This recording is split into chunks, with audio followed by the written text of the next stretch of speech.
नमस्कार बच्चों, आज की इस कक्षा में हम फिर से राष्ट्रीय उपलब्धि सर्वेक्षण पर आधारित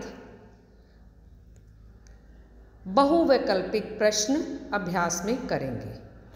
तो पिछली वीडियो में हमने एक पोस्टर पर आधारित प्रश्न उत्तर किए थे। आज इस पेज पर आप देख सकते हो कि एक पाई चार्ट बना हुआ है जिसमें एक क्षेत्र अर्थात एक ही जगह पर रहने वाले लोगों द्वारा बोली जाने वाली भाषाओं की जानकारी दी गई है, जिसको हम सुनेंगे और ध्यान से उनके उत्तर चुनेंगे। पाई चार्ट में देखो, हिंदी 40%, तमिल 10%, बंगाली 25%, अन्य भाषाएं बाकी 15%, पंजाबी 10% है। तो हमारा पहला प्रश्न है, कौन सी भाषा सबसे अधिक लोगों द्वारा बोली जाती है? पंजाबी, हिंदी, तमिल या बंगाली? तो यहाँ पर हम सबसे अधिक में देख रहे हैं कि 40% दिया है। वो किसको दिया है? हिंदी को। तो हिंदी हुई सबसे अधिक लोगों द्वारा बोली जाने वाली भाषा। बेटा, यहाँ प्रतिशत का अर्थ है 100 लोगों के पीछे। अगर 100 लोग रहते हैं तो 40 लोग हिंदी बोल रहे हैं। 25% बोली जाने वाली भाषा कौन सी है? तो बिल्कुल सही, हमारे सामने ही दिया गया है कि 25% कौन सी है?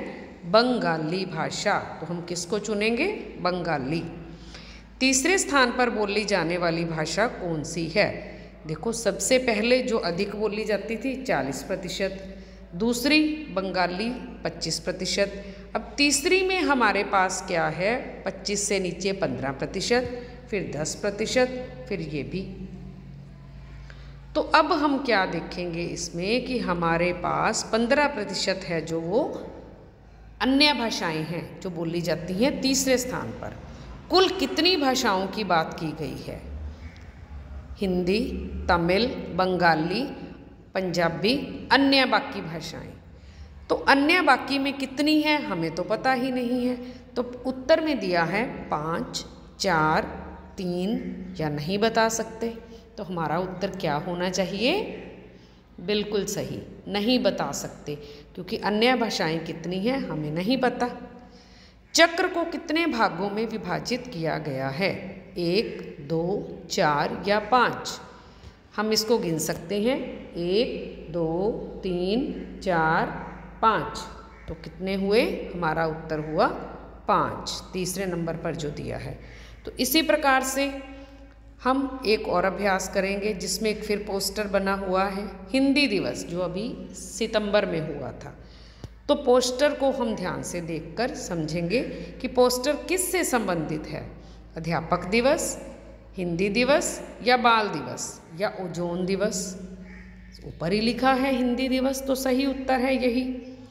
हिंदी दिवस कब मनाया जाता है? 14 सितंबर, 14 नवंबर, 14 जुलाई या कभी नहीं? तो हमें सोचना है कि कब मनाया जाता है। लेकिन अगर ध्यान से पोस्टर को देखो तो बीच में लिखा है 14 सितंबर। तिरंगे में कुल कितने रंग हैं? ध्यान से देखो, सबको पता है तिरंगा 3 रंग का। तो सही उत्तर चुनोगे आप। अ, आ, ई क्या है? शाबाश, ये तो सबको शुरू से ही सिखाया गया था। ये हैं स्वर। राष्ट्र शब्द में र के किस रूप का प्रयोग है? पूरा र, रेफ, र पदेन या कोई नहीं? अरे ये तो सबको आता है कि जब पैर में र का प्रयोग है जो यहाँ दिया गया है वो कौन सा है? पदेन र। तो इस प्रकार से आगे भी हम अभ्यास करते रहेंगे। धन्यवाद।